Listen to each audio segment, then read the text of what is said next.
Hello dear students, आज का ये वीडियो बहुत स्पेशल है। रिसेंटली आईएमपी क्वेश्चंस जो है वो भेजे गए थे आप लोगों को, और बोर्ड में उस आईएमपी क्वेश्चंस में से कितना आया है उस बात का एनालिसिस प्रूफ के साथ आज देखते हैं। देखो, बोर्ड में ये क्वेश्चन पूछा गया था 2 मार्क में फर्स्ट ऑर्डर के लिए, और ये मेरे आईएमपी में से 5 नंबर का क्वेश्चन है। आप चाहो तो इस वीडियो की डिस्क्रिप्शन में मैंने जो आईएमपी भेजा हुआ था उसकी पीडीएफ भेज दूंगा, या मोस्ट ऑफ स्टूडेंट्स के पास आप लोगों में से होगा ही होगा, तो आप उसमें से भी वेरीफाई कर सकते हैं। फिर गिव 2 एग्जांपल्स ऑफ डिसप्रोपोर्शनेशन है मेरी आईएमपी का 8 नंबर का क्वेश्चन। स्कैंडियम ट्रांजिशन है, यही का यही क्वेश्चन है, सीधा का सीधा ही। फिर आईयूपीएससी नाम में मैंने ऐसा बोला था कि आप लोग एनसीईआरटी में से करके जाना, क्योंकि वो बहुत वाइड वैरायटी में पॉसिबल है।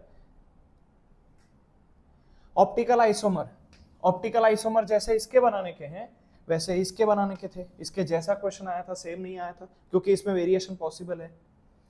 कन्वर्जन जो बोला हुआ था बराबर वही का वही आया। देखो, एक्सरसाइज में 11 नंबर का क्वेश्चन टिक करवाया था, हुआ आप लोगों के एक्सरसाइज में 11 नंबर का क्वेश्चन है ये।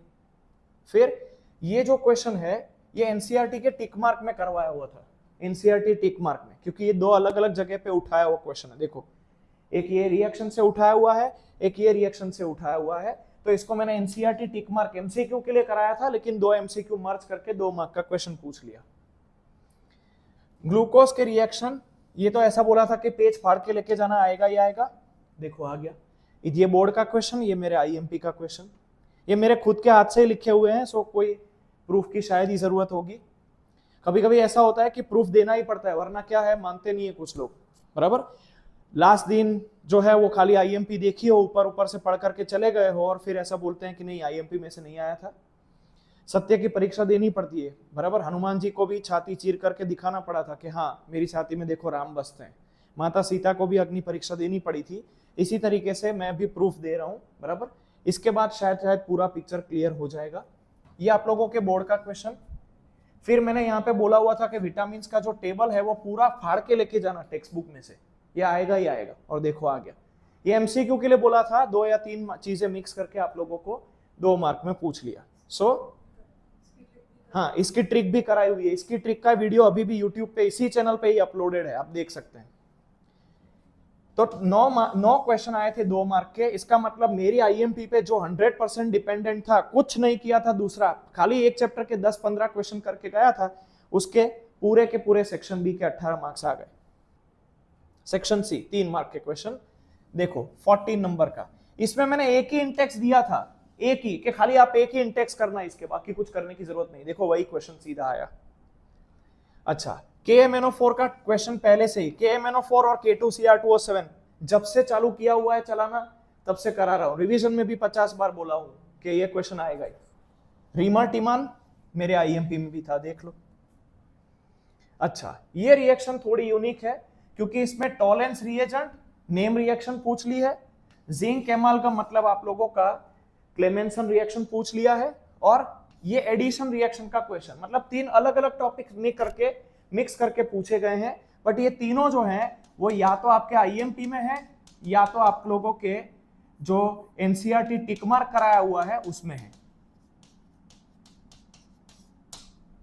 अच्छा, फिर ये कन्वर्जन सीधा सीधा आ गया। देखो 20 नंबर का, इसमें मैंने 9.8 टिक करवाया हुआ है। ये एनसीईआरटी का 9.8 नंबर का क्वेश्चन, और ये मेरे आईएमपी का 8 नंबर, देख लो प्रूफ के साथ। ये क्वेश्चन बोला था कि आएगा ही आएगा, बहुत ज्यादा आईएमपी है। देखो same to same question repeat हो गया। तो 3 मार्क के 6 के 6 क्वेश्चन जो है वो मेरे आईएमपी में थे, मतलब 18 मार्क्स इसमें से भी आ गए। जो मेरे सिर्फ आईएमपी के ऊपर डिपेंडेंट था, जिसने सिर्फ मैंने टिक कराया था, इतना ही पढ़ा था, उसको सेक्शन बी में भी कोई भी लॉस नहीं हुआ, 3 मार्क के क्वेश्चन में भी। अब सेक्शन डी में तो धमाल ही मच गई। क्यों?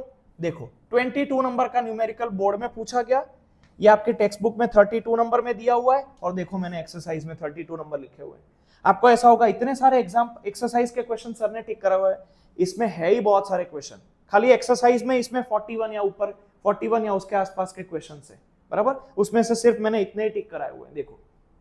अच्छा, फिर एनोड और कैथोड फ्यूअल सेल। ये फ्यूअल सेल में से खाली फ्यूअल सेल आया, मैंने मर्क्यूरी सेल आईएमपी में टिक नहीं कराया था। आईएमपी में मैंने मर्क्यूरी सेल टिक नहीं कराया था, खाली फ्यूअल सेल कराया था, वो आया। बट इससे भी कोई लॉस नहीं हुआ है, देखते रहना। ये आप लोगों के बोर्ड में पूछा गया, ये आपके एक्सरसाइज में 21 नंबर एनसीईआरटी में, और देखो मेरे आईएमपी में 21 नंबर का क्वेश्चन है। ये मेरे हाथ से लिखे हुई आईएमपी है। वैलेंस बॉन्ड थियरी देख लो। वैलेंस बॉन्ड थियरी के बारे में तो पहले ही बोला हुआ था कि ये करके ही जाना। देखो मैंने जो दो कॉम्प्लेक्सेस दिए थे वो दोनों के दोनों ही प्रेजेंट है। 4 मार्क का क्वेश्चन, 26 नंबर का क्वेश्चन बोर्ड में पूछा गया। ये मैंने आप लोगों के एनसीईआरटी का स्क्रीनशॉट रखा और ये मेरे आईएमपी में टिक करवाया हुआ है। देखो इसके बारे में तो मैं पूरा साल बहुत बार बोलता रहा कि ऐसे क्वेश्चन आप लोगों को करने ही करने। बोर्ड का ये रहा, एनसीईआरटी का ये रहा, मेरी आईएमपी का ये रहा। तो कहने का मतलब 5 क्वेश्चन सीधे सीधे 4 मार्क के मेरे आईएमपी में से आए। एक क्वेश्चन जो मैंने फ्यूअल सेल वाला बोला ना, फ्यूअल सेल आया, मर्क्यूरी नहीं आया। एक क्वेश्चन यहां से, मतलब 22 मार्क्स का 4 मार्क का मेरे आईएमपी में से आया। अब ओवरऑल एनालिसिस देख लो। 2 मार्क के क्वेश्चन 18 के 18 मेरे आईएमपी में से आए। 3 मार्क के 18 के 18 मेरे आईएमपी में से आए।